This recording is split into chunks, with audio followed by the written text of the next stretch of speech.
손흥민은 할아버지 수술비를 마련하기 위해 식당에서 한 소녀가 노래 부르는 것을 보고 놀랐다. 손흥민은 리버풀 외곽에 숨겨진 술집 더 앵커에 무겁고 나무로 된 문을 밀며 들어갔다. 3월에 비가 내리며 차가운 공기가 도시를 감싸고 있었다. 그는 토트넘과의 치열한 경기를 마친 후 힘든 몸을 이끌고 안필드를 떠나 이곳에 왔다. 경기 후에 피로한 몸과 정신을 잠시 놓고 싶은 마음에 사람들의 환호와 플래시 불빛을 피해 이곳으로 발걸음을 옮긴 것이다. 밖에선 돌로 포장된 좁은 길이 비에 젖어 반짝였고 지나가는 몇 대의 차가 희미한 소리를 남기며 스쳐갔다. 술집 안은 따뜻하고 소박한 분위기로 손흥민은 그 순간 몸의 긴장이 풀리는 걸 느꼈다.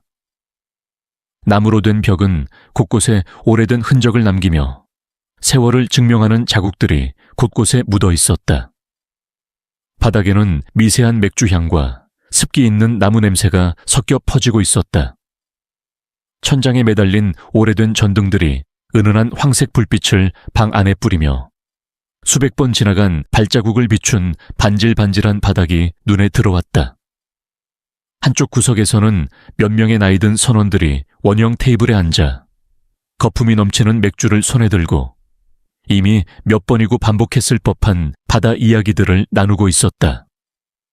그 옆에서는 젊은 친구들이 당구대 주위에 모여 공이 튕기는 소리와 누군가가 점수를 얻을 때마다 터지는 웃음소리가 섞여 있었다. 손흥민은 잠시 멈춰서서 깊게 숨을 쉬었다. 입 안에 가득 찬 짭짤한 바다의 향기와 함께 그는 마치 새로운 세계에 발을 들여놓은 기분이 들었다.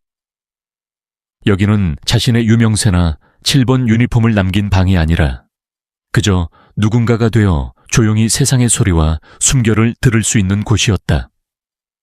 그는 작은 창가 쪽으로 자리를 잡았다.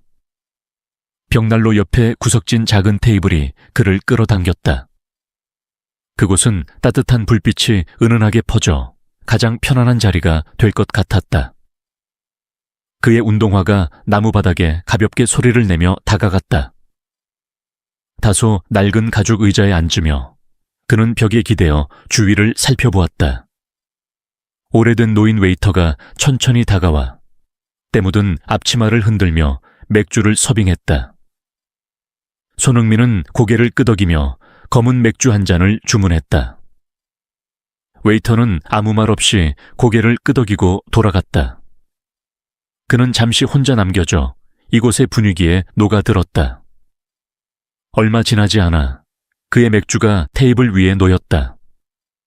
하얀 거품이 컵 끝에 넘쳐 흐르다가 서서히 사라지며 짙은 색의 액체가 빛을 받으며 반짝였다. 손흥민은 맥주를 들어 첫 모금을 삼켰다.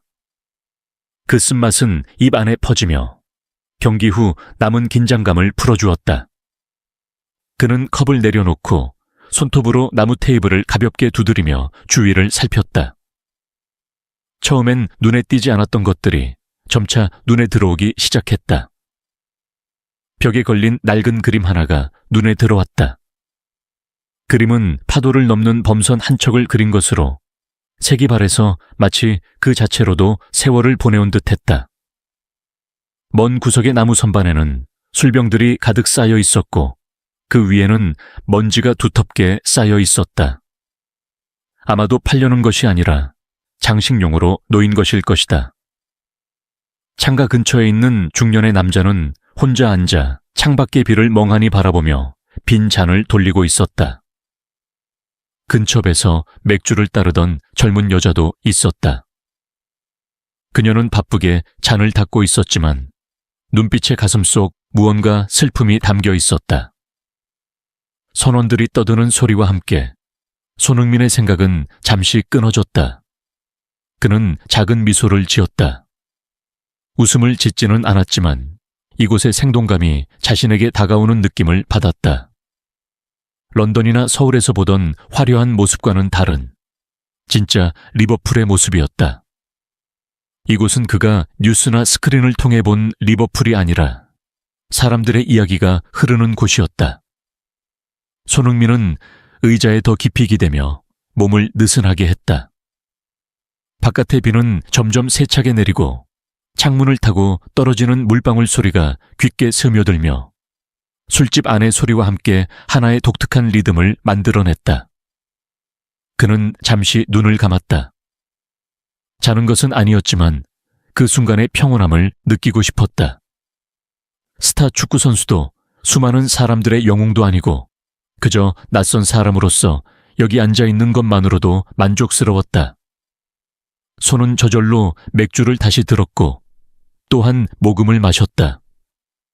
쓴맛이 점차 부드러워지며 마치 이곳에서 온 따뜻한 인사를 받는 느낌이었다.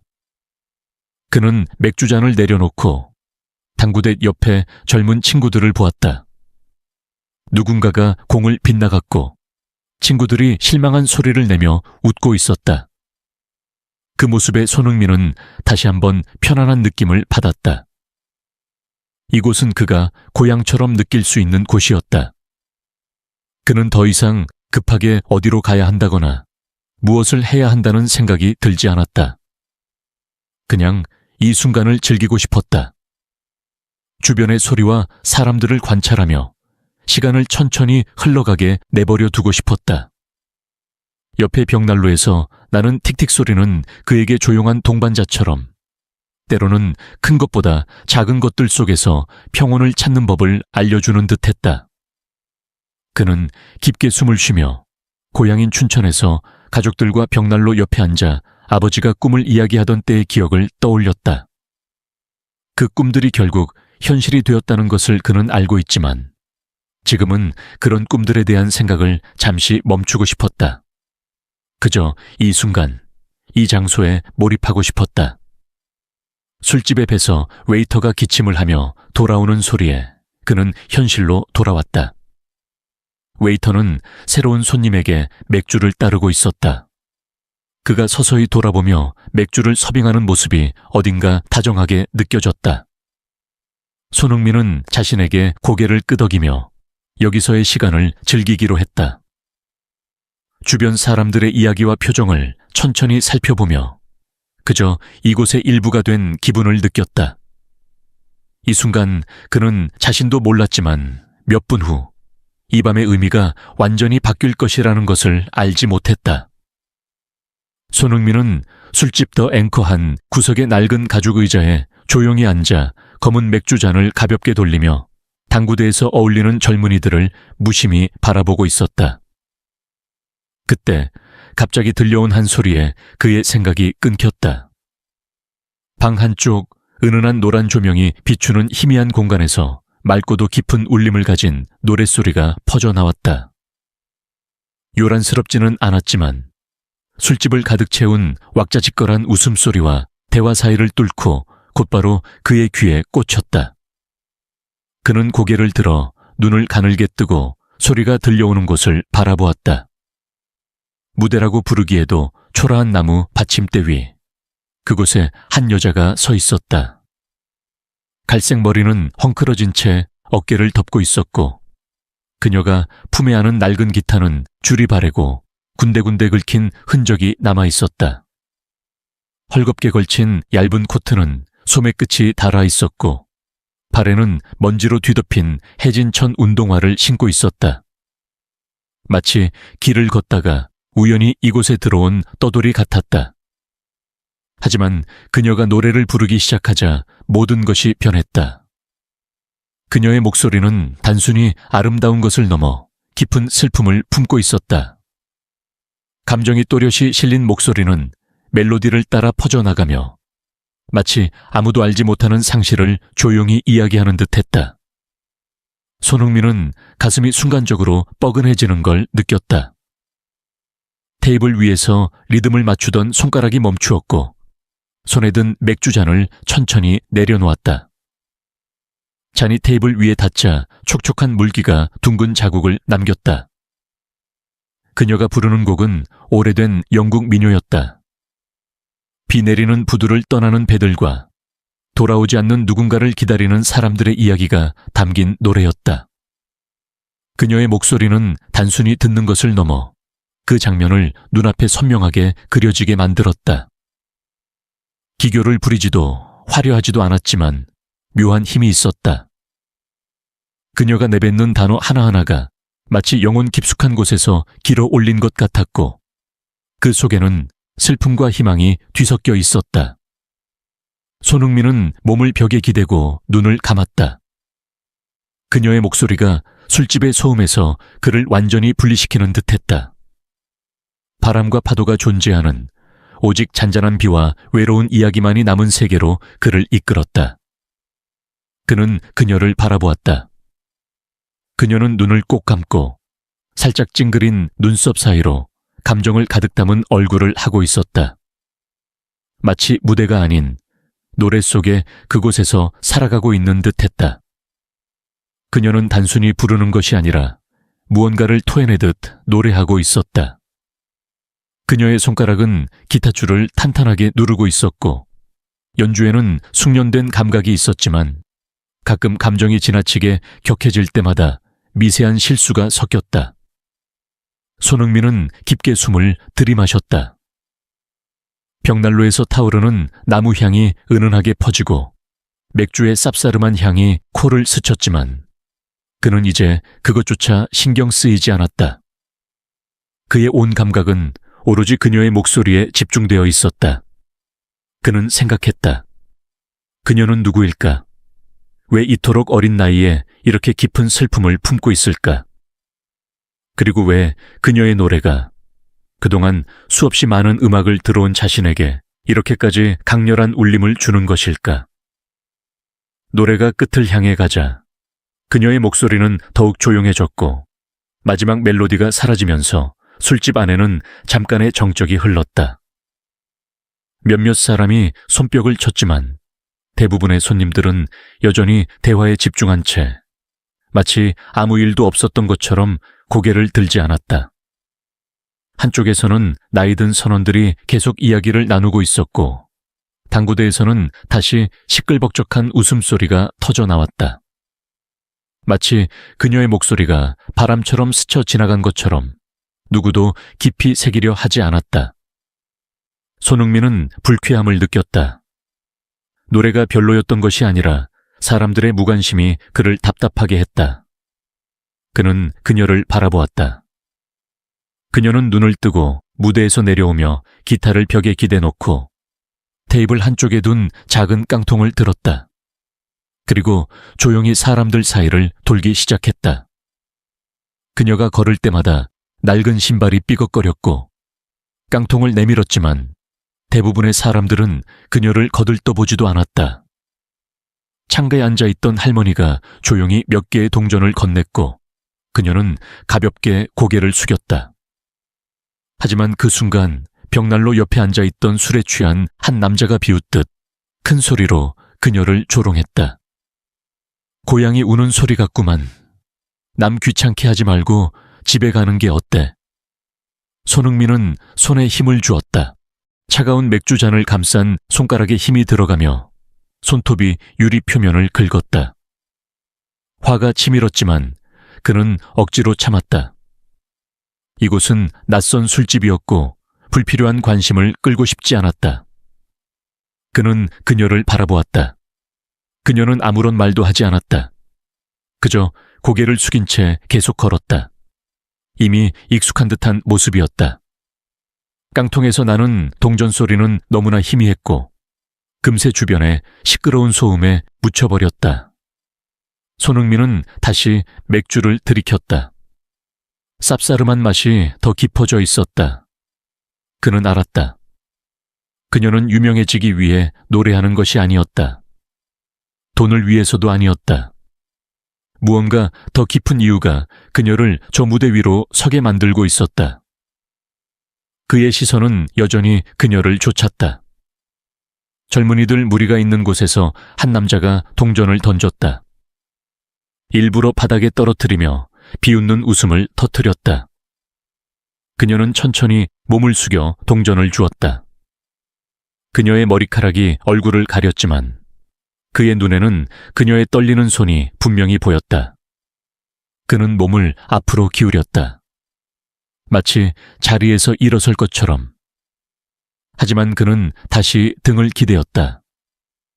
자신이 낯선 곳에 단순한 손님일 뿐이라는 것을 되새겼다. 하지만 이상하게도 그는 더 이상 그냥 지나칠 수 없을 것만 같았다. 그녀의 노래가, 그녀의 목소리가 그의 마음을 붙잡아 놓고 있었다. 그는 잔을 들어 한 모금 더 마셨다. 그러나 머릿속에는 여전히 그녀의 노래가 맴돌았다. 오늘 밤 이 조용한 술집 구석에서 마시는 맥주 한 잔으로 끝날 것 같았던 밤은 예상치 못한 방향으로 흘러가고 있었다. 앤 손흥민은 더 앵커, The Anchor 라는 술집의 구석에 조용히 앉아 있었다. 그의 시선은 무대에서 내려온 작은 여자를 따라갔다. 그녀는 손에 양철 상자를 들고 천천히 테이블 사이를 걸었다. 피곤한 기색이 역력했지만 그 눈빛은 여전히 단단했다. 그는 방금 전 그녀가 무대에서 노래하는 모습을 보았다. 군중의 무관심 속에서 술 취한 남자가 그녀를 조롱하는 모습도 보았다. 심지어 젊은이들이 일부러 동전을 떨어뜨려 그녀가 몸을 굽혀 주워야만 하게 만든 장면도 목격했다. 그러나 그녀는 포기하지 않았다. 손을 떨며 바닥에 동전을 하나씩 줍는 그녀의 갈색 머리카락이 얼굴을 가리고 있었다. 손흥민은 가슴속이 뜨거워지는 것을 느꼈다. 그녀의 노래가 형편없어서가 아니라 사람들의 태도 때문이었다. 그녀가 노래에 담은 감정과 고통을 아무도 진지하게 받아들이지 않는 것 같았다. 그는 묵묵히 검은 맥주를 한 모금 마셨다. 쓴맛이 목구멍을 타고 내려갔지만 속이 개운해지기는커녕 오히려 답답함만 커졌다. 손은 무의식적으로 잔을 더욱 세게 쥐었고 차가운 유리 표면 위로 손톱이 살짝 긁히는 소리가 났다. 그녀는 계속 걸었다. 창가에 앉은 노파가 몇 개의 동전을 상자에 넣어 주었다. 상자에서 작은 금속 소리가 울렸다. 하지만 그녀가 당도한 곳은 아까 그녀를 비웃었던 당구대 근처의 젊은이들이었다. 방금까지 시끄럽게 웃고 있던 그들이 다시 조용해졌다. 그중 한 명 탈색한 금발의 젊은이가 비웃듯 동전을 하나 더 던졌다. 이번에는 그녀가 쉽게 받을 수 없는 방향으로. 동전은 굴러 바닥을 스치며 멀어졌다. 그녀는 또다시 몸을 숙여야만 했다. 금속이 나무 바닥에 부딪히는 소리가 건조하게 퍼졌다. 그러자 그들은 또다시 웃음을 터뜨렸다. 손흥민은 몸을 앞으로 기울였다. 두 팔을 테이블 위에 올리고 숨을 깊이 들이마셨다. 당장이라도 자리에서 일어나고 싶었지만 그는 계속 지켜보기로 했다. 그녀의 마른 어깨가 미세하게 떨렸다. 그러나 그녀가 느끼는 감정은 부끄러움이 아니라 무언가를 억누르는 듯한 느낌이었다. 그녀는 아무 말 없이 일어나 낡은 외투에 손을 털어내고 다시 걸었다. 그 눈빛은 여전히 슬펐지만 누구도 원망하지 않았다. 마치 이런 시선과 조롱에 익숙하다는 듯이 손흥민은 깊이 숨을 들이마셨다. 벽난로에서 피어오르는 타는 나무 냄새가 희미하게 감돌았지만 그는 신경 쓰지 않았다. 그의 모든 감각은 지금 그녀에게만 집중되어 있었다. 그 순간 술집 문이 요란하게 열렸다. 차가운 밤 공기가 밀려들었고 마룻바닥을 울리는 당당한 발소리가 들렸다. 모든 시선이 문 쪽으로 향했다. 한 남자가 모습을 드러냈다. 키가 크고 백금발의 머리카락이 술집의 조명을 받아 반짝였다. 그는 몸에 딱 맞는 가죽 재킷을 걸치고 손에는 무선 마이크를 쥐고 있었다. 그의 얼굴에는 자만심이 가득했다. 제이크, 이 지역에서 유명한 거리 가수였다. 그는 언제나 이렇게 등장했다. 무대에 선 누군가의 마지막 박수가 사라지기도 전에 나타나 모든 스포트라이트를 빼앗아갔다. 손흥민은 미간을 좁혔다. 술집의 분위기가 즉시 바뀌었다. 떠들썩했던 대화가 멈추고 모든 시선이 그에게 향했다. 제이크는 주저없이 무대로 걸어가 마이크를 스피커에 연결하고 흥겨운 팝송을 부르기 시작했다. 경쾌한 멜로디, 단순하지만 중독성 있는 가사. 방금 전 그녀가 부른 애절한 포크송과는 정반대였다. 그의 목소리는 힘이 있었고 기술적으로 완벽했다. 수백 번의 공연을 통해 다듬어진 실수라고는 찾아볼 수 없는 노래였다. 군중은 즉각 반응했다. 당구대 근처의 젊은이들이 휘파람을 불었고 몇몇 선원들은 박자를 맞추며 고개를 끄덕였다. 심지어 벽난로 근처의 취객마저도 흐느적이며 따라 불렀다. 손흥민은 주변을 둘러보았다. 그는 불편했다. 제이크가 못 불렀기 때문이 아니다. 그가 사람들을 즐겁게 하지 못했기 때문도 아니다. 그저 그녀와의 차이가 너무나 극명했기 때문이다. 그녀가 노래할 때는 무관심과 조롱뿐이었지만 제이크가 무대에 서자 열광적인 환호가 쏟아졌다. 노래가 끝나자 그는 자신감 넘치는 표정으로 한 손을 들었다. 군중은 그를 실망시키지 않았다. 박수갈채가 터졌고 그의 발밑에 놓인 상제의 동전과 지폐가 쏟아졌다. 그는 미소를 지으며 무대를 내려왔다. 그녀는 벽 쪽에 조용히 서 있었다. 상자를 꼭 끌어안은 채 얼굴을 숙이고 있었다. 제이크는 그녀 앞에서 걸음을 멈췄다. 그는 자신의 상자에서 동전 하나를 꺼내 그녀의 상자에 떨어뜨렸다. 쨍그랑.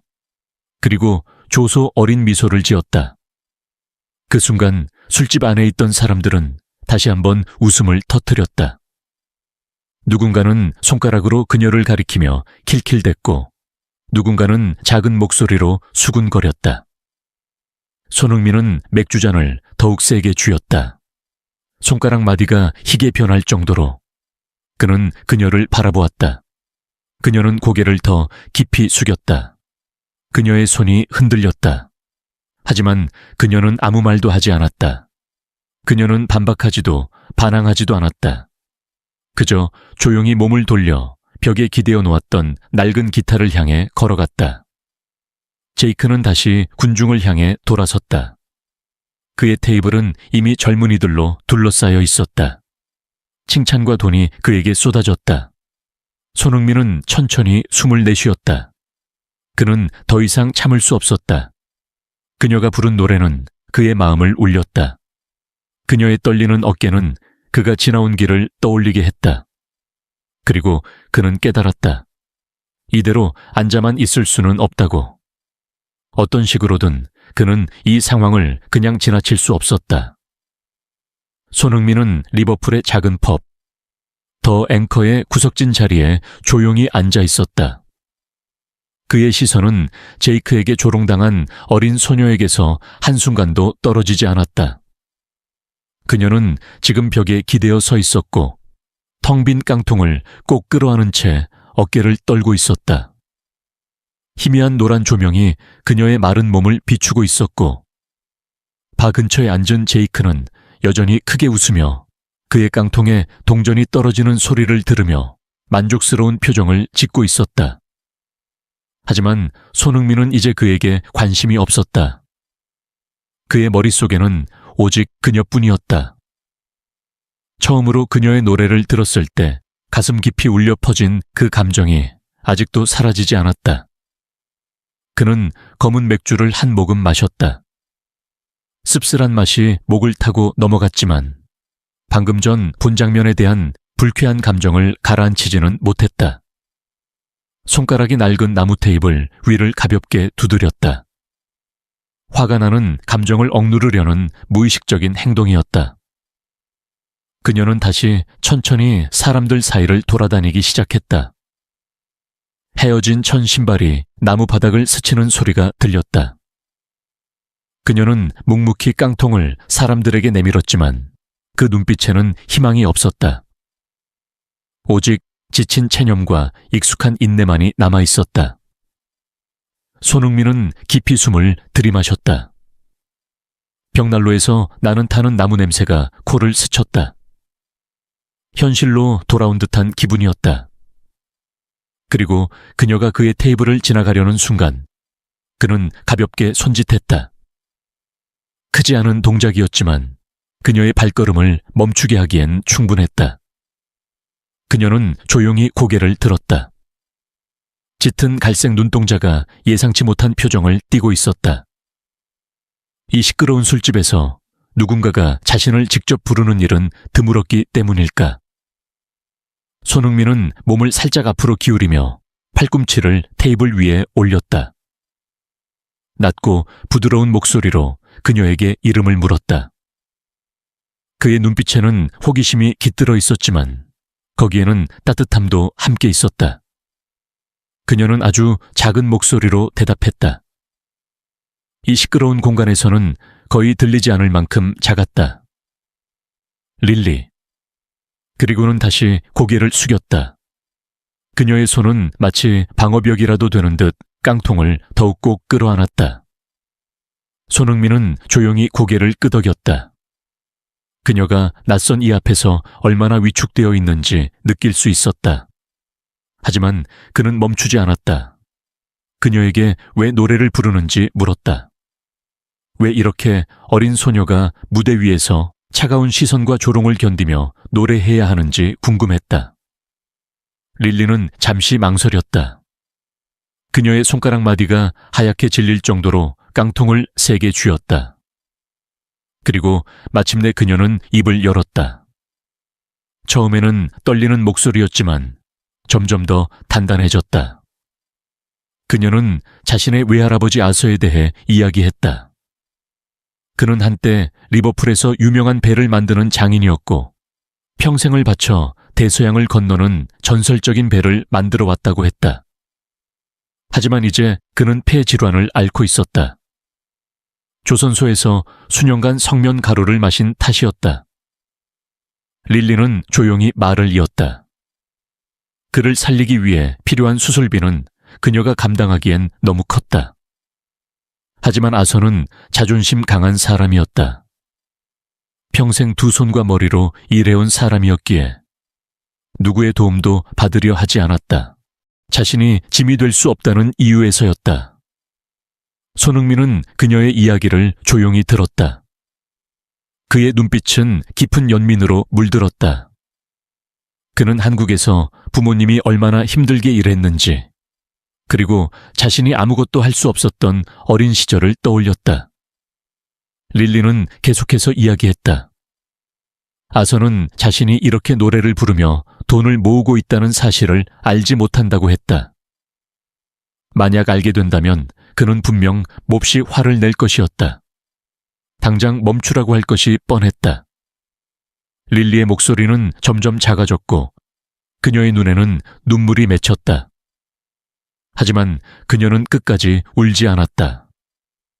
낯선 이 앞에서 눈물을 보이지 않으려 필사적으로 참는 듯했다. 손흥민은 한숨을 내쉬었다. 그는 등바디에 몸을 기대며 이 어린 소녀가 감당해야 하는 무게가 얼마나 무거운지 온몸으로 느꼈다. 그녀는 너무 어렸다. 하지만 그녀의 눈동자는 나이와 상관없는 강한 결의가 담겨 있었다. 그것은 단순한 생존을 위한 것이 아니라 사랑하는 사람을 위한 결심이었다. 그는 주머니에서 지갑을 꺼냈다. 그리고 50파운드 지폐 한 장을 천천히 꺼내어 그녀의 깡통에 조용히 넣었다. 릴리는 충격을 받은 듯 얼어붙었다. 그녀의 손이 심하게 떨렸다. 깡통 속에서 지폐가 부드럽게 내려앉는 소리가 들렸다. 그녀는 깜짝 놀라 손흥민을 올려다보았다. 안 돼요. 그녀는 작은 목소리로 말했다. 너무 많아요. 저는 이렇게 큰 돈을 받을 수 없어요. 손흥민은 미소를 지었다. 따뜻하지만 단호한 미소였다. 이건 동정이 아니야. 그는 부드럽게 말했다. 내 노래에 대한 정당한 대가야. 릴리는 아무 말도 하지 못했다. 그녀는 깡통을 꽉 끌어안으며 망설였다. 그리고 마침내 아주 작게 거의 들리지 않을 정도로 고마워요. 라고 속삭였다. 손흥민은 조용히 고개를 끄덕였다. 더 이상 아무 말도 하지 않았다. 릴리는 다시 걸어갔다. 그러나 손흥민은 그녀를 계속 바라보았다. 단순한 선행이 아니었다. 그것은 하나의 약속이었다. 그는 이 이야기가 여기서 끝나지 않으리라는 것을 직감했다. 그는 맥주를 다시 한 모금 마셨다. 이번에는 씁쓸함이 아니라 결심의 맛이었다. 릴리의 가녀린 뒷모습이 사람들 사이로 사라져갔다. 하지만 그녀의 노래, 그녀의 이야기, 그리고 그녀를 위해 내민 50파운드 지폐는 그 자리에서 사라지지 않았다. 손흥민은 천천히 테이블을 두드렸다. 이 밤이 끝이 아니라는 걸 그는 이미 알고 있었다. 손흥민은 앵커바의 무거운 나무 문을 밀며 밤이 찾아오는 걸 느꼈다. 3월의 가랑비는 여전히 흩뿌려지며 그의 후드티에 작은 물방울을 남기고 그 물방울은 가로등의 주황빛 아래 반짝였다. 술집 안에서 나는 소음은 점점 사라지고 차가운 바람에 휘날려 더 이상 들리지 않게 되었다. 대신 고요한 공간에 비가 지붕을 두드리는 소리와 그의 발자국 소리만이 울려 퍼졌다. 그는 모자의 챙을 낮게 내리고 두 손을 후드티 주머니에 깊숙이 넣었다. 숨을 내쉬면 차가운 공기 속에서 얇은 연기가 퍼져나갔다. 몇 시간 동안 술집 구석에 앉아 있었던 그는 몸은 가벼워졌지만 머릿속은 무겁게 얽혀 있었다. 그것은 전날의 경기 때문이 아니었다. 그것은 리리의 이야기, 그녀의 감동적인 목소리와 그 붉어진 눈으로 할아버지에 대해 이야기했던 장면 때문이었다. 그는 좁은 길을 따라 천천히 걸었다.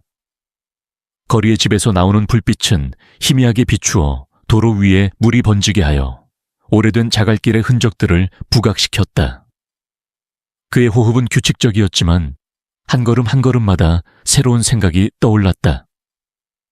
리리가 술집에서 부른 노래, 그녀가 떨어진 동전을 조심스럽게 주었던 모습, 그리고 그녀가 온 힘을 다해 구하려는 자존심 강한 할아버지 아르툴에 대한 이야기였다. 손은 길게 있는 가로등 기둥 옆에 멈추어 서서 고개를 들어 비가 떨어지는 빛 속에서 희미하게 빛나는 빗방울을 바라보았다. 그의 심장은 평소보다 더 빠르게 뛰고 있는 듯했다. 그것은 운동장에서의 아드레날린 때문이 아니었다. 그것은 가슴 깊숙이 밀려오는 공감 때문이었다. 그는 어린 시절 춘천에서 아버지가 나무 공장에서 지쳐서 일을 하며 가족을 부양하던 날들을 떠올렸다. 어머니는 밤늦게까지 그의 운동복을 꿰매주셨고 그는 그저 그 모습을 보며 할 수 있는 것이 없어서 농구에서 최선을 다하는 것 외엔 아무것도 하지 못했다. 리리의 이야기는 마치 그의 과거를 비추는 거울 같았다. 그러나 이번에는 그는 더 이상 무력한 소년이 아니었다. 그는 뭔가 할 수 있었다. 비록 작은 일일지라도 그녀와 그녀의 할아버지의 운명을 바꿀 수 있는 무언가를 할 수 있었다. 손은 다시 걸음을 옮겼다. 운동화가 젖은 길 위에서 가볍게 소리를 냈고 찬바람이 그의 머리카락을 부드럽게 날리며 그는 그것에 신경 쓰지 않았다. 그의 머릿속엔 이제 리리가 나무 무대 위에 서서 감정을 담아 부른 노래가 떠오르고 있었다. 그녀의 노래는 마치 군중 속에서 들리지 않는 고요한 외침 같았다.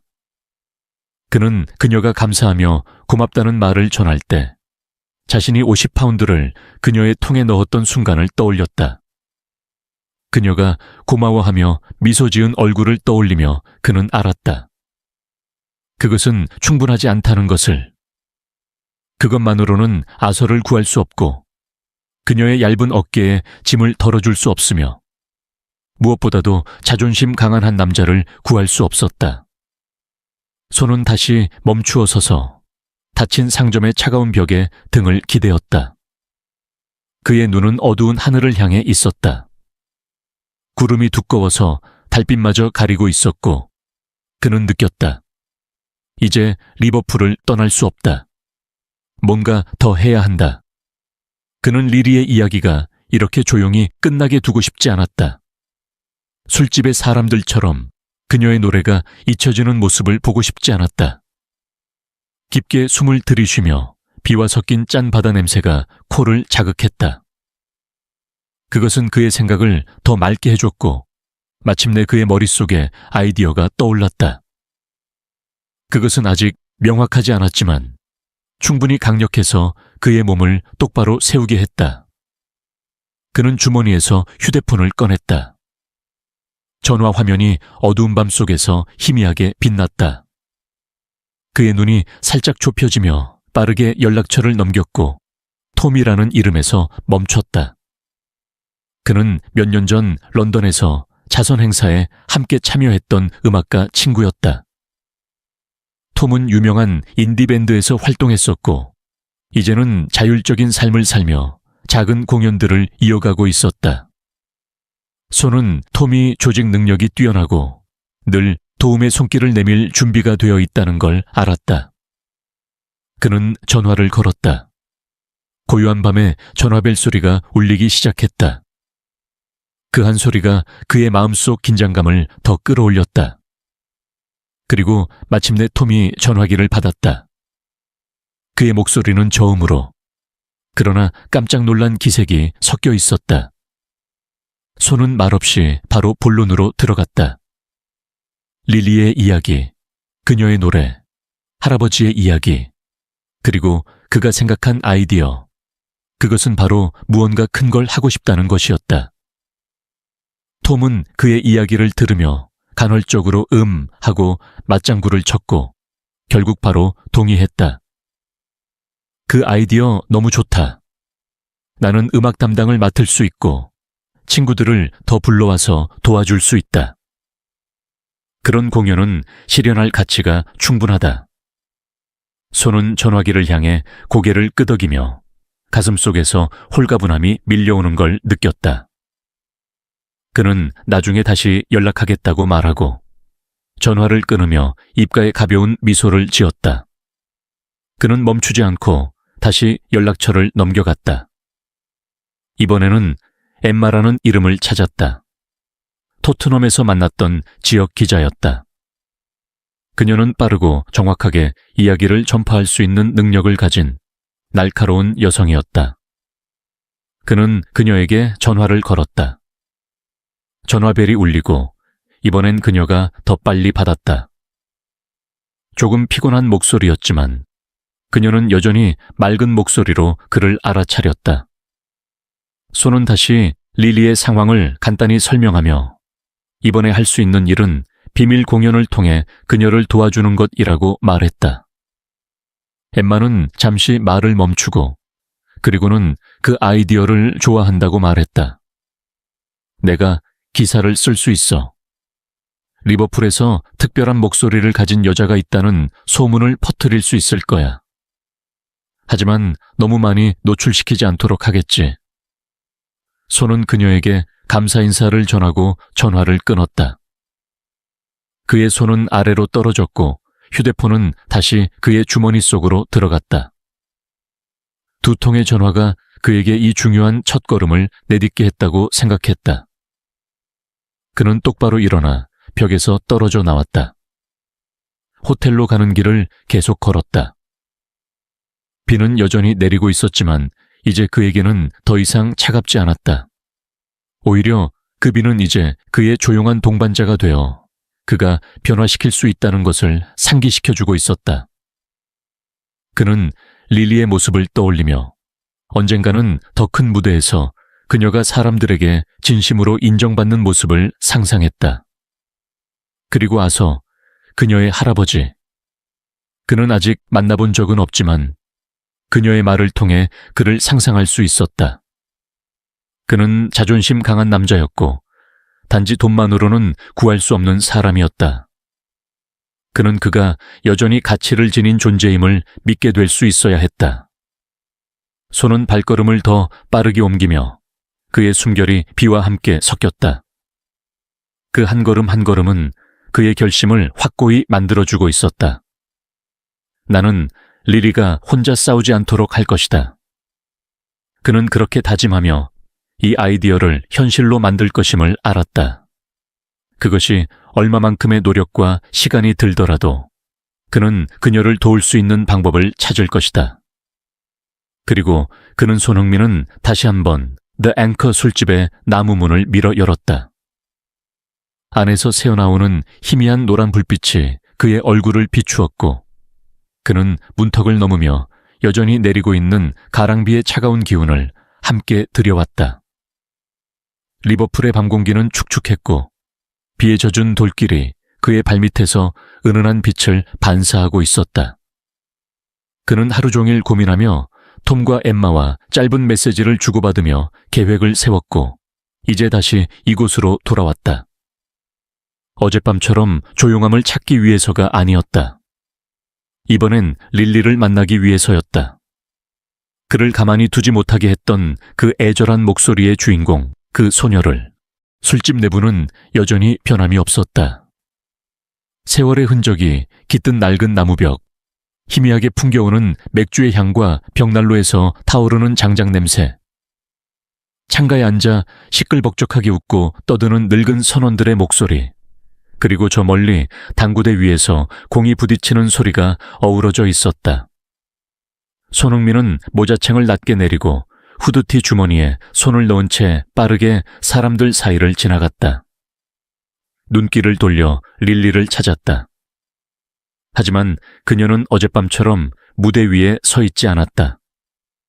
대신 그는 곧 그녀를 발견할 수 있었다. 릴리는 바의 근처에 서 있었다. 낡은 기타를 꼭 껴안고 바닥을 응시한 채 깊은 생각에 잠긴 듯 보였다.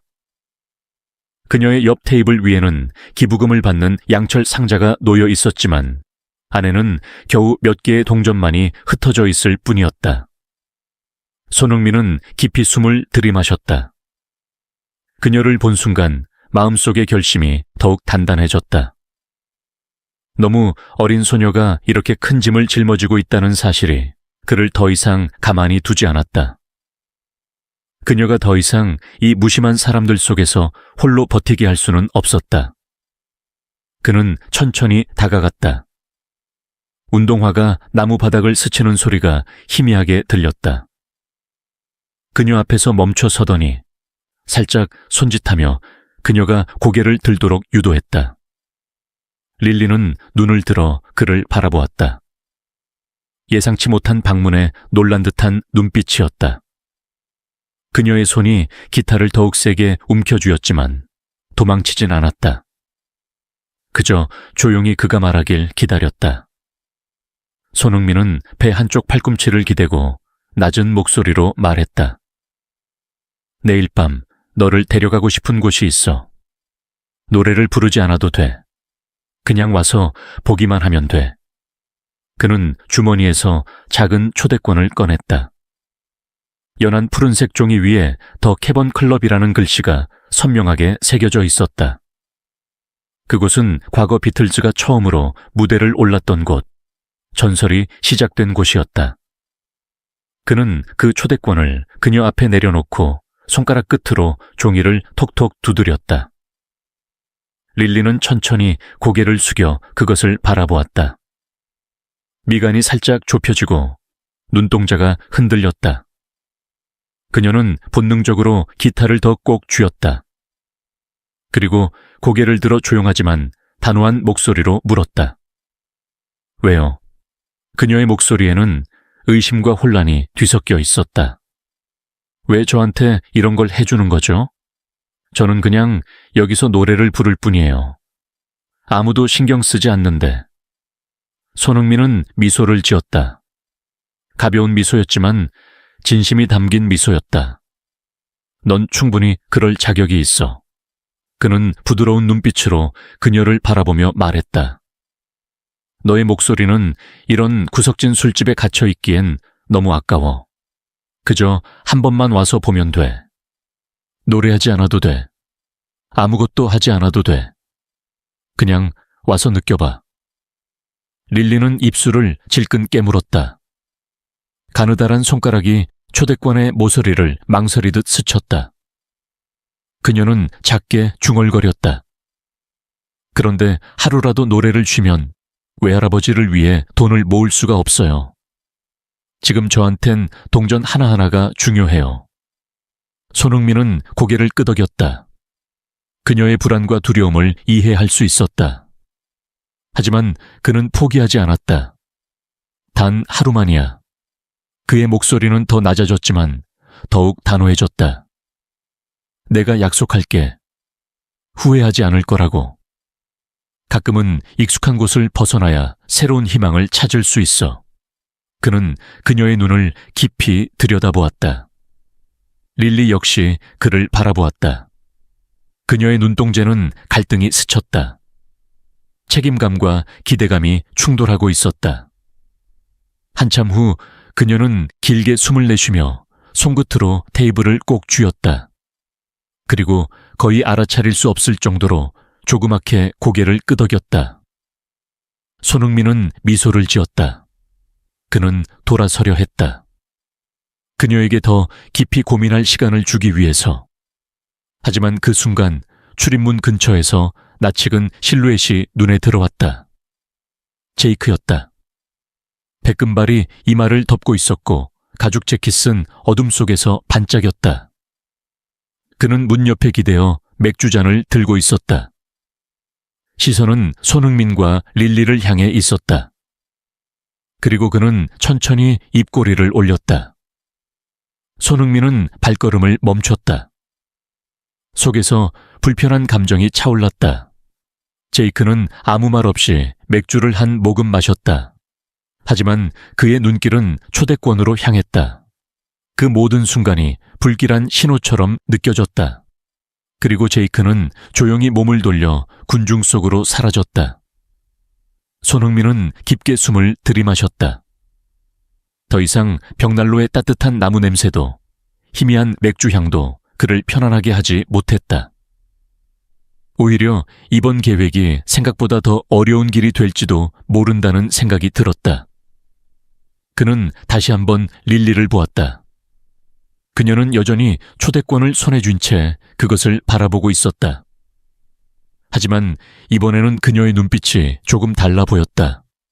희미하게, 아주 희미하게 빛이 깃든 듯했다. 손흥민은 조용히 문을 열고 밖으로 나왔다. 차가운 밤 공기가 다시 한번 그의 얼굴을 스쳤다. 빗소리는 더욱 거세졌지만 그는 신경 쓰지 않았다. 그의 머릿속은 오직 내일 밤 캐번 클럽 그리고 그곳에서의 희망으로 가득 차 있었다. 손흥민은 검은색 택시에서 내려 운동화로 리버풀 외곽에 자갈이 깔린 작은 길을 밟았다. 양옆으로 낮은 집들이 줄지어 서 있었고 벽돌 담은 3월 아침의 옅은 햇살 아래 빛바랜 채 서 있었다. 그는 야구 모자의 챙을 낮게 눌러쓰고 후드티 주머니에 손을 넣었다.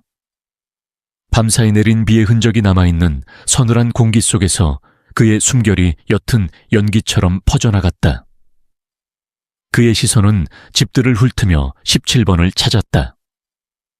릴리가 이야기했던 곳, 그녀의 외할아버지 아서가 사는 곳이었다. 전날 밤 더 앵커라는 술집에서 그녀와 나눈 대화, 그리고 그때 그녀에게 건넸던 더 캐번 클럽 공연 티켓이 떠올랐다.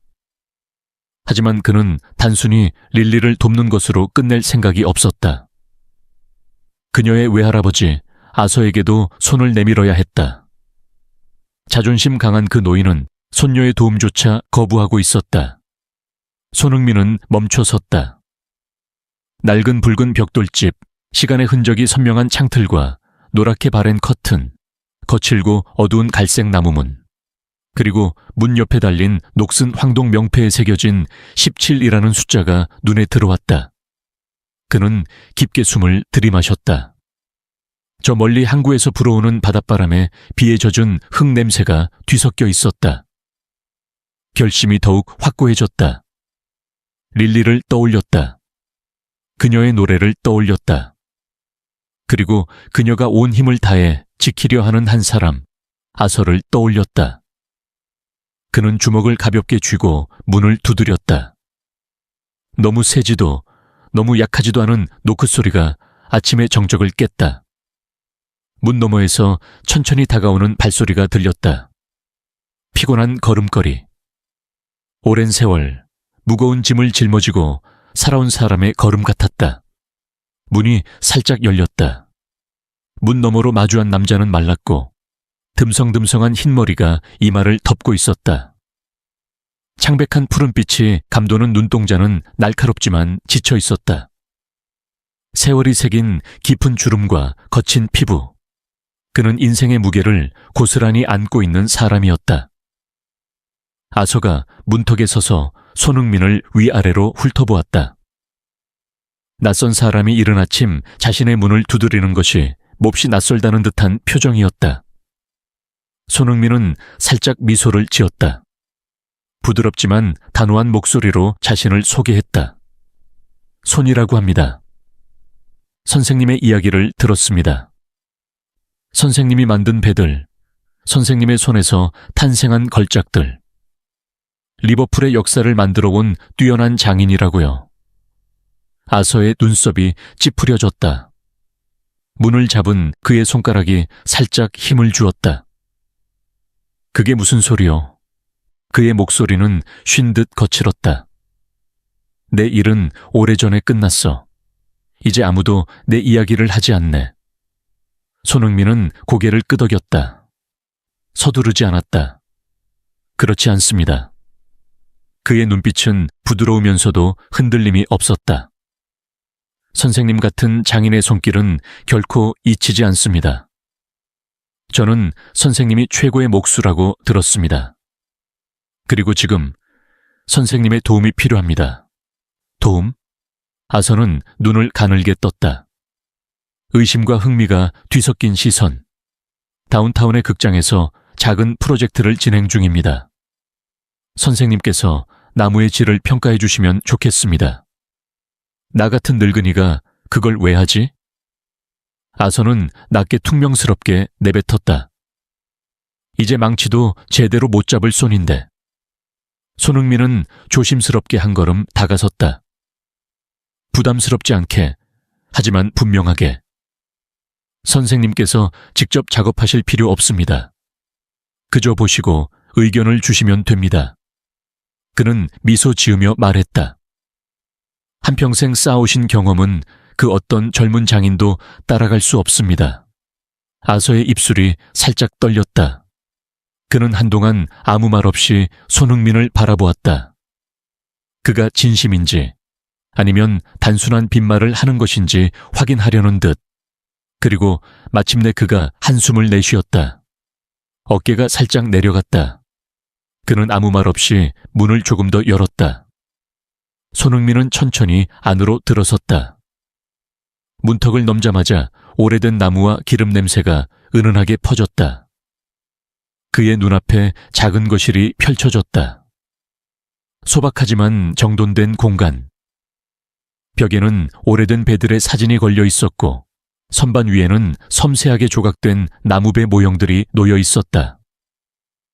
구석에는 낡은 작업대가 있었다. 먼지가 수북이 쌓인 테이블 위, 다듬담한 나무 조각들과 녹슨 도구들이 조용히 놓여 있었다. 아서가 바랜천으로 덮인 의자를 가리켰다.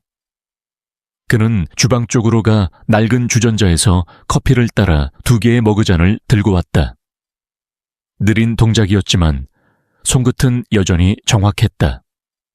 손흥민은 의자에 앉았다. 거친 천의 감촉이 손끝에 닿았다. 집 안을 둘러보았다. 이곳은 단순한 집이 아니었다. 이곳은 아서의 삶이 담긴 작은 박물관이었다. 아서가 커피를 내려놓았다. 진한 향기가 피어올랐다. 그는 맞은편에 앉아 손에 머그잔을 감쌌다. 자네는 도대체 뭐 하는 사람이길래 여기까지 온 거지? 아서가 낮게 물었다. 보통 사람들과는 좀 달라 보이는데.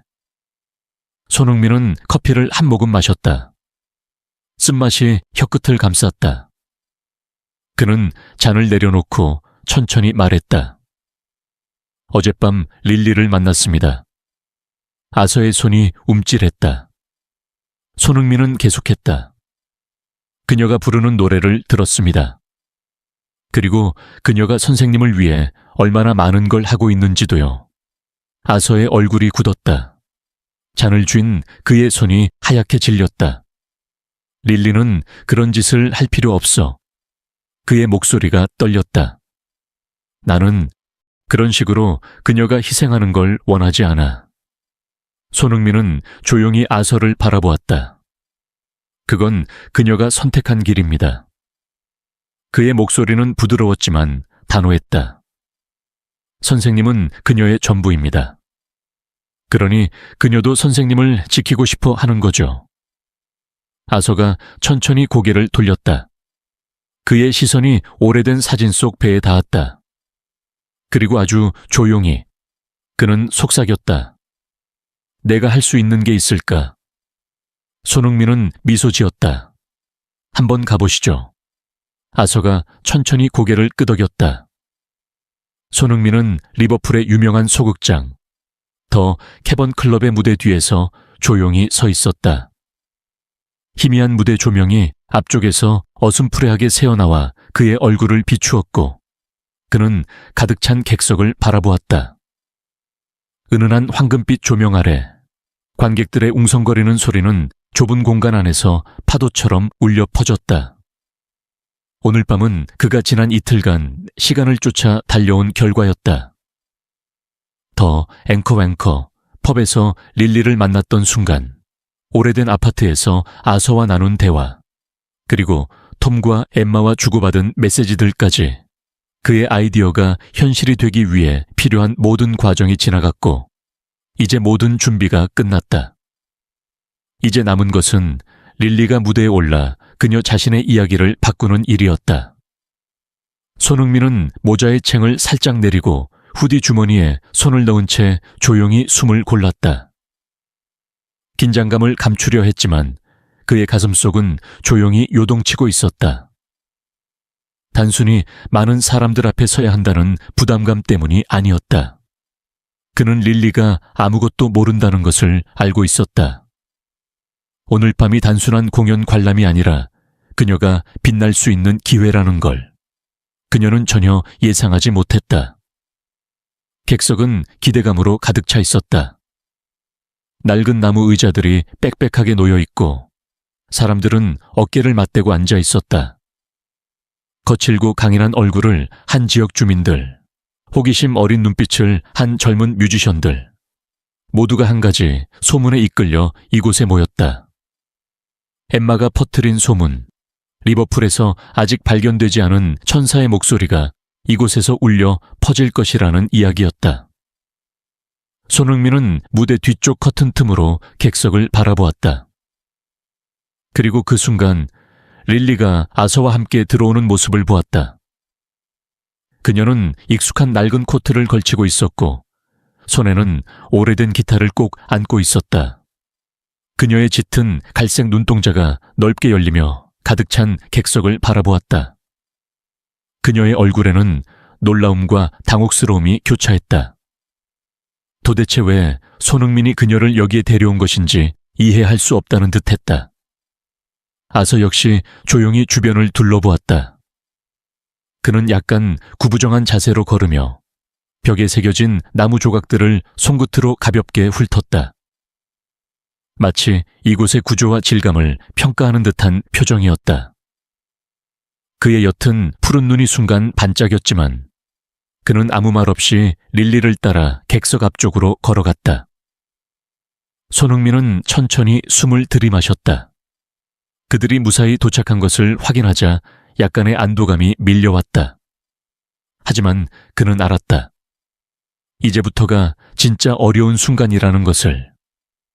릴리는 갑자기 무대에 서게 되면 두려워할 것이 분명했다.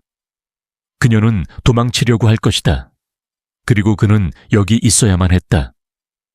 그녀가 그 두려움을 이겨낼 수 있도록 무대 뒤에서 톰이 나타났다. 헝클어진 머리칼이 무대 조명 아래서 빛났다.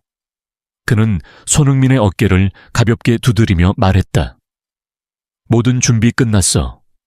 음향도 완벽하고 관객들도 기대하고 있어. 그러고는 곧장 무대 위로 걸어 올라갔다. 톰은 마이크를 잡고 저음의 부드러운 목소리로 소개를 시작했다. 오늘 밤 이곳에 아주 특별한 별이 뜹니다. 그녀의 목소리를 듣는 순간 여러분은 깜짝 놀라게 될 겁니다. 객석은 일순간 조용해졌다. 모든 시선이 무대로 향했다. 그리고 톰이 그녀의 이름을 불렀다. 릴리. 그 순간 공기가 멈춘 듯했다. 손흥민은 커튼 틈으로 그녀를 지켜보았다. 그녀는 그대로 굳어버렸다. 손에 쥔 기타를 더욱 세게 움켜쥐었고 두려움이 가득 찬 눈빛이 객석을 휩쓸었다. 그녀의 얼굴은 창백해졌고 그녀는 천천히 자리에서 일어났다. 하지만 무대로 가기 위해서가 아니었다. 그녀는 뒷문으로 달아나려 했다. 그러나 떨리는 다리 탓에 몸이 휘청였다. 아서의 얼굴이 굳어졌다. 그는 의자의 팔걸이를 꽉 쥐고 놀람과 걱정이 교차하는 눈빛으로 릴리를 바라보았다. 하지만 손흥민은 한순간도 망설이지 않았다. 그는 빠르게 무대 뒤에서 나와 릴리에게 다가갔다. 그는 조심스럽게 그녀의 어깨에 손을 올렸다. 그녀의 몸이 미세하게 떨리는 것이 느껴졌다. 릴리는 그를 올려다보았다. 두려움과 혼란이 가득한 눈빛이었다. 마치 묻는 듯했다. 왜 나한테 이런 짓을 하는 거야? 왜 날 이런 상황에 몰아넣는 거야? 손흥민은 낮고 부드러운 목소리로 말했다. 두려워할 필요 없어. 이건 돈을 위한 일이 아니야. 내 목소리를 위한 거야. 네가 마땅히 들어야 할 소리를 위해서야. 릴리는 고개를 저었다. 손에 쥔 기타를 더 꽉 쥐었고 눈가가 붉어지며 떨리는 목소리로 속삭였다. 난 못해. 난 이렇게 많은 사람들 앞에서 노래해 본 적 없어. 난 그냥 살아가기 위해 노래하는 거야. 네가 생각하는 것처럼 빛나기 위해서가 아니야.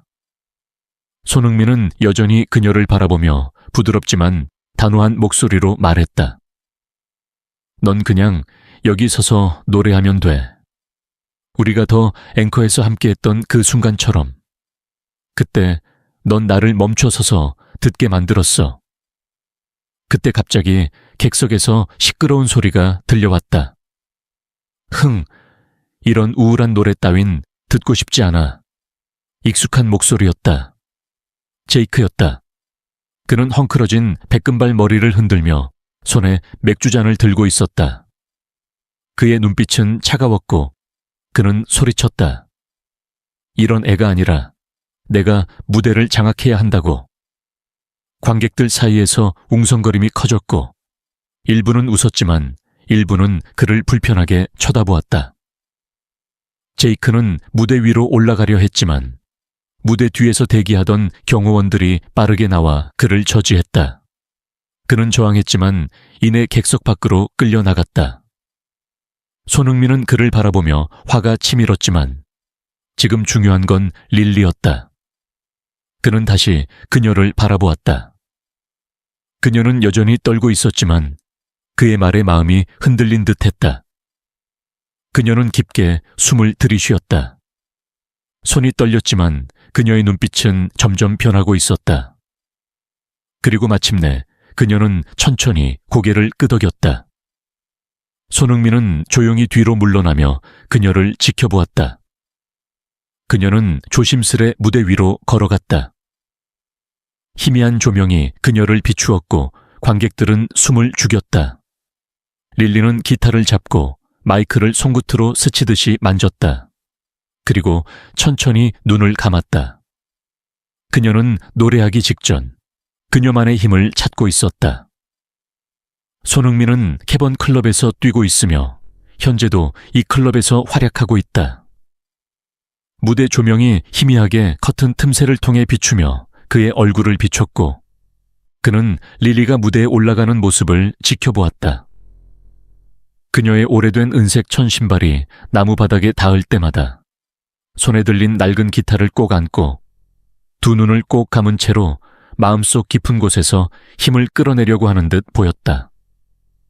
관객들은 모두 조용히 수백 개의 눈빛이 그녀를 향해 있었고 더 이상 수군거리는 소리도 호루라기 소리도 들리지 않았다.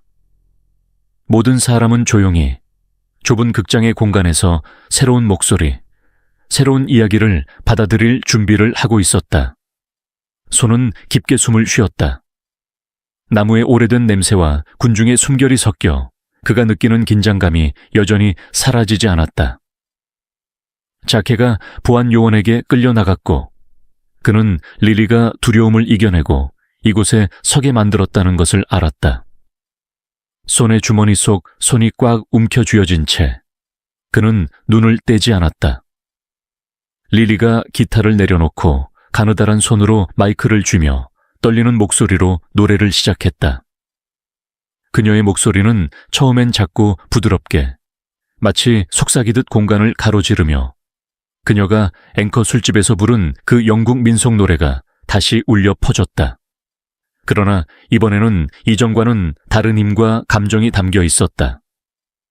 그 노래는 그녀의 가슴속 깊은 곳에서 흘러나오며 살아 숨 쉬고 있었다. 손은 무대 뒤에 기대어 서서 그 음악이 자신을 스며들게 했다. 그것은 단순히 아름다움이 아니라 고통과 희망이 섞여 있는 노래였다.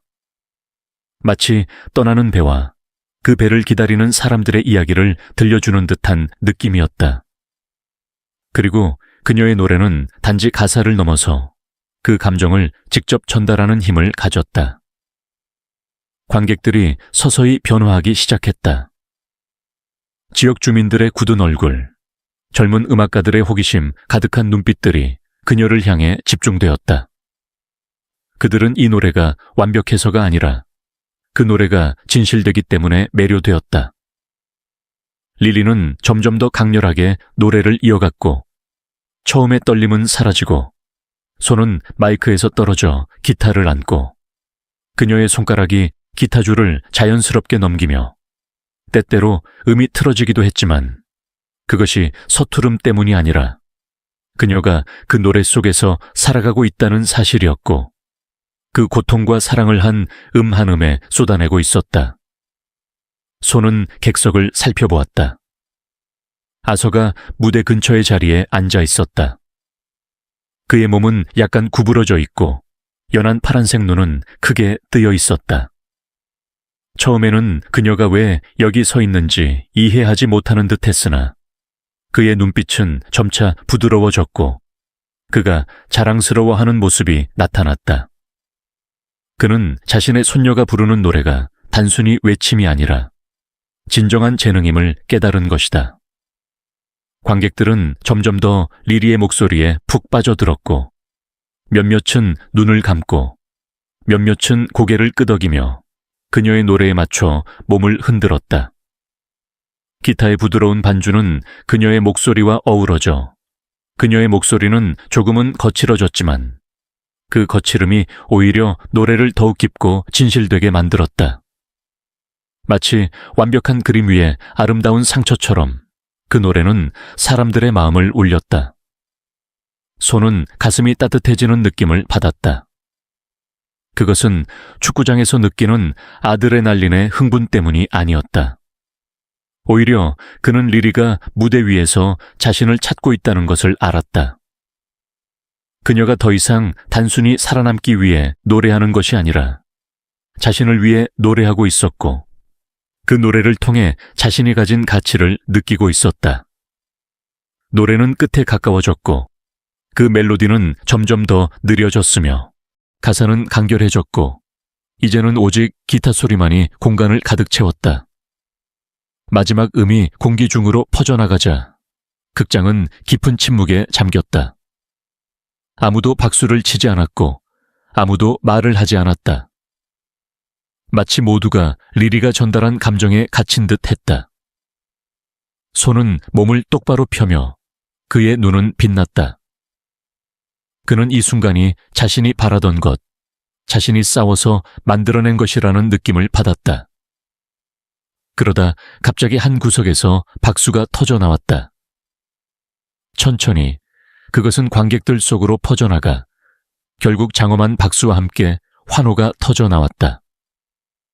관객들이 하나둘씩 일어나 결국 전체가 일어나 리리를 기리며 박수를 보냈다. 그들은 동정이나 자비로 박수를 친 것이 아니었다.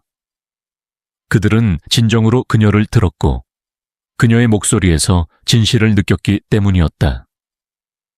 릴리는 눈을 뜨며 그녀의 짙은 갈색 눈동자가 무대 조명 아래에서 반짝였다. 그녀의 얼굴은 놀라움으로 굳어 있었고 손은 떨리며 마이크를 놓았다. 마치 자신이 무언가를 해냈다는 사실을 믿을 수 없는 듯 했다. 그녀는 자신을 향한 박수를 믿지 못하는 듯 했다. 손은 무대 뒤에서 나와 그녀를 바라보며 고개를 살짝 끄덕였다. 그 작은 제스처는 리리에게 그가 자랑스러워한다는 것을, 그녀가 이 순간 혼자가 아니라는 것을 전했다. 에마가 무대에 올라갔다. 금발 머리를 높게 묶은 그녀는 마이크를 들고 오늘 밤 관객들의 관대함 덕분에 아서의 수술비가 모였음을 전했다. 릴리는 단지 그의 목숨을 구하기 위해 노래한 것이 아니라 자신을 구하기 위해 노래했다는 사실이 밝혀졌다. 관객들은 또 한 번 환호하며 박수와 함께 눈물을 닦고 몇몇은 리리의 이름을 부르며 외쳤다. 손은 아서가 자리에서 일어나는 모습을 보았다. 그의 손은 떨리며 의자 팔걸이를 짚고 있었고 그의 눈은 흐려졌지만 그것은 분노나 부끄러움 때문이 아니었다. 오히려 그것은 오랜 시간 잊고 있던 자랑스러움이었다. 릴리는 무대에서 내려와 가벼운 발걸음으로 아서에게 달려가 그의 몸에 꼭 안겼다.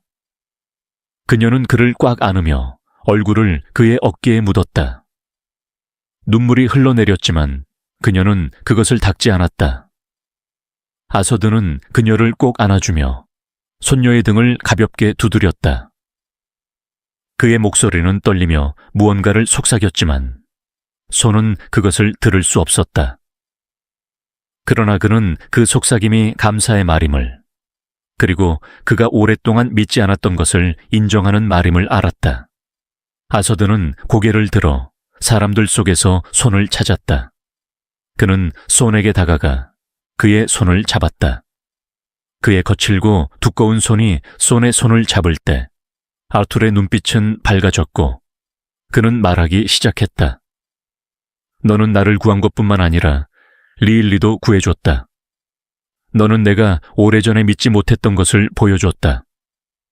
손은 미소를 지으며 그의 손을 살짝 잡아주었다. 그의 목소리는 낮고 진지했다. 아서와 리리는 서로를 구했어요. 제가 한 일은 그저 그들이 그 문을 통과할 수 있도록 도와준 것뿐이에요. 관객들은 여전히 박수를 치며 그 소리는 계속해서 울려 퍼졌다. 그러나 손은 물러나 어두운 조명의 커튼 뒤로 돌아갔다. 그에게는 이 밤이 릴리와 아툴에게 단지 승리의 밤이 아니라 더 큰 무언가의 증거라는 느낌이 들었다. 가끔은 작은 목소리가 세상을 바꿀 수 있다는 것을 누군가가 듣고 믿어줄 손흥민은 리버풀의 작은 호텔 차양 아래 서 있었다. 호텔 간판에서 뿜어져 나오는 흰빛이 그의 얼굴을 희미하게 비추었고 그는 살짝 눈을 가늘게 뜨며 새벽 비가 지나간 후 촉촉해진 돌길을 바라보았다. 지붕 끝에 맺힌 빗방울이 한 방울씩 떨어지며 조용한 거리에 섞여들었고 멀리 항구에서 불어오는 산들바람이 귓가를 스쳤다. 그는 모자의 챙을 살짝 낮추고 후드티 주머니 속으로 손을 깊숙이 넣었다. 차가운 공기 속에서 숨을 내쉴 때마다 옅은 입김이 퍼졌고 그는 지난밤 더 캐번 클럽에서의 공연을 떠올렸다. 릴리의 노래가 울려 퍼지던 순간 그녀를 바라보던 아서의 촉촉한 눈망울, 그리고 그가 손녀를 품에 안으며 흘리던 눈물, 공연을 통해 모인 돈이 그의 치료비로 충분히 마련되었다는 사실. 공연은 끝났고 관객들은 하나둘 떠났지만 릴리와 아서의 이야기는 아직 끝난 것이 아니었다. 그리고 손흥민은 자신이 한 일이 단순한 도움을 넘어 그들에게 새로운 길을 열어주었음을 깨달았다. 아니, 어쩌면 그것은 그 자신을 위한 길이기도 했다. 바쁘게 달려온 삶 속에서 미처 돌아보지 못했던 작은 가치들을 다시금 떠올릴 수 있는 계기가 된 것이었다. 그는 차양 아래에서 한 걸음 내디뎠다. 운동화가 촉촉한 도로 위를 밟으며 일정한 박자로 소리를 냈고 그는 좁은 거리를 따라 천천히 걸었다. 두터운 구름 사이로 엷은 햇살이 스며들었고 붉은 벽돌로 지어진 낡은 건물들이 조용히 아침을 맞이하고 있었다. 그는 릴리를 떠올렸다. 아침에 도착한 엠마의 짧은 메시지. 어젯밤 공연 이후 더 캐번 클럽의 주인이 릴리에게 정식으로 무대에 설 것을 제안했다는 소식.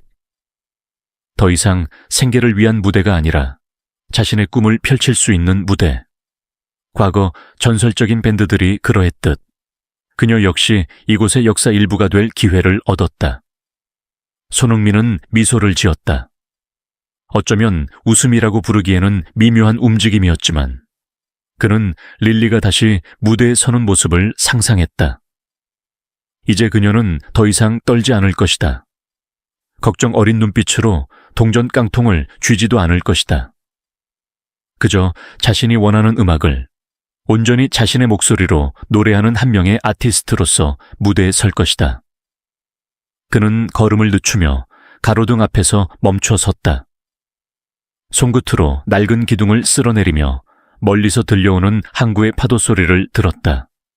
그리고 그는 아서를 떠올렸다. 오늘 아침 떠나기 전 마지막으로 그의 집을 찾았을 때의 기억. 아서는 여전히 구부정한 허리를 하고 있었지만 그의 흐릿한 푸른 눈동자는 이전보다 훨씬 밝아 보였다. 손에는 작은 나무 조각을 들고 있었고 그것은 아직 완성되지 않은 배 모형이었다. 그리고 그는 말했다. 수술 날짜가 정해졌어요. 손흥민은 조용히 그의 이야기를 들었다. 공연에서 모인 돈 덕분에 치료를 받을 수 있게 되었다는 것. 이제는 도움을 거부하지 않겠다는 것. 그것이 시혜가 아니라 자신이 다시 살아갈 기회라는 것을 받아들이기로 했다는 것. 그의 작은 작업실을 떠올렸다. 벽에 걸린 오래된 배 사진들, 녹슨 공구들이 다시 닦여 제자리를 찾은 모습, 그리고 조각칼을 쥐고 나무를 다듬으며 몰두하는 아서의 손. 마치 잊고 있던 즐거움을 다시 찾은 듯한 모습이었다. 한때 바다를 건너는 배를 만들던 장인이 이제 다시 그의 손끝에서 작은 배를 만들어내고 있었다. 아서가 손을 내밀었다.